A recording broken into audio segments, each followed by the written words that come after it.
মাত্র 1 চামচ প্যারাসিটামল কেড়ে নিল আমার ছোট্ট মেয়ের জীবন। আমি মা হয়ে আমার দুধের সন্তানকে মেরে ফেললাম। আমার মতন এমন ভুল কোনো মা দয়া করে করবেন না। রাত তখন 2টা। হঠাৎ মেয়ের খুব জ্বর। আমার মেয়ের বয়স 11 মাস। মেয়ের বাবা চাকরির জন্য শহরে থাকেন, আমি থাকি গ্রামে। শ্বশুর বাড়িতে শ্বশুর শাশুড়ির কথাই শেষ কথা। এত রাতে আমার মেয়েটা কাঁদছিল, জ্বরের ঘরে ছটফট করতেছিল। মেয়ের কান্নায় শাশুড়ি বিরক্ত হয়ে এসে বলে, বাচ্চা রাতে কাঁদলে বাড়ির অন্য মানুষ কিভাবে ঘুমাবে? বাচ্চাকে কিছু খেতে দাও না, কাঁদে কেন এত? আমি বললাম, মা দেখুন না, মেয়েটার শরীর জ্বরে পুড়ে যাচ্ছে। শাশুড়ি বলে, এমন জ্বর মাঝে মধ্যে আসেই, ওয়েদার বদলাচ্ছে তাই। ঘরে কি জ্বরের ওষুধ নাই নাকি? আমি বললাম, প্যারাসিটামল আছে। শাশুড়ি বলল, ওইটাই 1 চামচ খাওয়াও, সকালেই মেয়ে সুস্থ হয়ে যাবে। আমি আমতামতা করে বললাম, মা এটা অনেকদিন আগের ওষুধ, আর কতটুকু খাওয়াবো তাও তো জানি না। শাশুড়ি বলল, এটা জানার কি আছে, 1 চামচ খাওয়াও। আমি বললাম, থাক মা, কালকে ডক্টর দেখিয়ে খাওয়াবো। শাশুড়ি রেগে গিয়ে বলল, নাটক করো? রাত হলে এ বাচ্চার চিৎকারে কেউ ঘুমাতে পারে না, মরলে তুমি একা রাত জেগে মরো, সবাইকে বিরক্ত কেন করো? আমি চুপ হয়ে গেলাম। হাজার হোক আমি তো মা, মেয়ের কষ্টই বা কিভাবে দেখবো? মেয়ে বারবার চিৎকার করতেছিল। গ্রামে কোনো হসপিটালও নাই যে নিয়ে যাব। শাশুড়ি ওষুধ নিয়ে আসলো। আমার মেয়ে এমনিতেই ওষুধ খেতে চায় না। শাশুড়ি 1 চামচ নিয়ে বলল, মেয়েকে খাওয়াই দাও।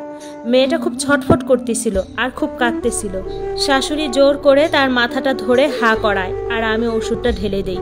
তারপর আমার মেয়েটা আরও ছটফট শুরু করে। কি তীব্র ছিল তার বাঁচার জন্য বৃথা চেষ্টা করা। মেয়ে চোখ উল্টিয়ে ফেলছে প্রায়, তার শ্বাস নিতে কষ্ট হচ্ছে। আমি আর নিজেকে ধরে রাখতে পারিনি, চিৎকার করে কাঁদতে থাকি। শাশুড়ি বলে, কিচ্ছু হয়নি। মেয়েকে টান দিয়ে আমার কোল থেকে নিয়ে উপরে তুলে ঝাঁকাতে থাকে। আমার কলিজার ধন একটার সময় ছটফট করতে করতে জন্মর মতো ঘুমিয়ে যায়। শাশুড়ি বলে, দেখছো বাচ্চাকে কিভাবে ঘুম পাড়াতে হয়? দেখো তোমার মেয়ে ঘুমিয়ে পড়েছে। আমি তখনও বুঝিনি। আমি একটু স্বস্তির নিঃশ্বাস ফেলে মেয়ের বিছানা রেডি করে শাশুড়ির কোল থেকে মেয়েকে আমার কোলে নিতেই খেয়াল করি, আমার মেয়ে তো নিঃশ্বাস নিচ্ছে না। আমি চিৎকার করে উঠি, আল্লাহ গো বলে। সবাই আমার রুমে চলে আসে। আমি বলি, আমার মেয়ে তো আর নিঃশ্বাস নিচ্ছে না, তাড়াতাড়ি গাড়ি আনেন, আমার মেয়েকে হসপিটালে নিতে হবে। শাশুড়ি বলে, তুমি কি পাগল? আমি মাত্র না তাকে ঘুম পাড়ালাম।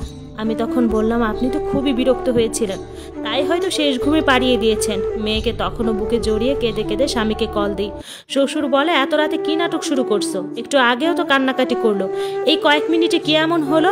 আমি বললাম, দেখুন আব্বা, আমার মেয়েটা শ্বাস নিচ্ছে না, দয়া করে গাড়ি আনেন, আমি মরে যাব আমার মেয়ের কিছু হলে। শ্বশুর ধমক দিয়ে বলে, এটা ভদ্রলোকের বাড়ি, বাড়ির বইয়ের কথায় ঘর চলে না, গলা নামিয়ে কথা বলো। এদিকে আমার মেয়েটা আস্তে আস্তে ঠান্ডা হতে থাকে। আমি বুকের সাথে জড়িয়ে বারবার স্বামীকে কল দিই। সে ঘুমিয়েছিল। একটা সময় পর কল ধরে, তাকে সব কিছু বলি। হাজার হোক সে তো বাবা। সে তার পরিচিত একজনকে কল দিয়ে গাড়ি নিয়ে যেতে বলে। প্রায় 40 মিনিট পর গাড়ি আসে। শ্বশুর শাশুড়ি সবাই বাধা দেয় যেতে। আমি কারো কথা শুনে না, একাই মেয়েকে বুকে চেপে গাড়িতে উঠি। আমার কান্না ড্রাইভার পর্যন্ত কেঁদেছিল, কিন্তু মন গলেনি আমার শ্বশুর শাশুড়ির কারোই। একটা সময় পর হসপিটালে এসে পৌঁছাই। ইমার্জেন্সিতে নিয়ে যাওয়া হয়। ওখানেই দায়িত্বরত ডক্টর আমার মেয়েকে মৃত ঘোষণা করে। আমার বুকে সে কয়েক ঘন্টা আগেও ঘুমিয়েছিল, আর এখন নেই। এইটা মা হিসেবে কিভাবে মানবো? আমি ডক্টরকে বলি, আপনার কোথাও ভুল হচ্ছে, আপনি ভালো করে দেখুন, আমার মেয়ে বেঁচে আছে। ডক্টর আমার মনের অবস্থা বুঝতে পারেন। তিনি কি হয়েছিল জানতে চান। আমি সবটা খুলে বলি। তারপর আমার মেয়েকে নিয়ে যান তিনি। বিভিন্ন পরীক্ষা নিরীক্ষা হয়। ততক্ষণে সকাল হয়ে গেছে। আমার স্বামীও চলে এসেছে। একটা সময় পর ডক্টর আমার কলিজার ধনকে নিয়ে আসেন।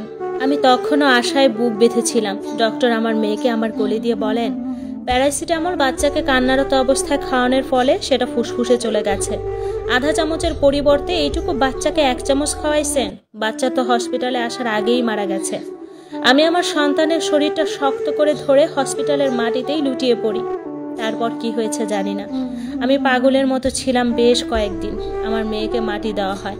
আমি মা হয়ে শেষবারের মতন তার মায়াবী মুখটা দেখতেও পারিনি।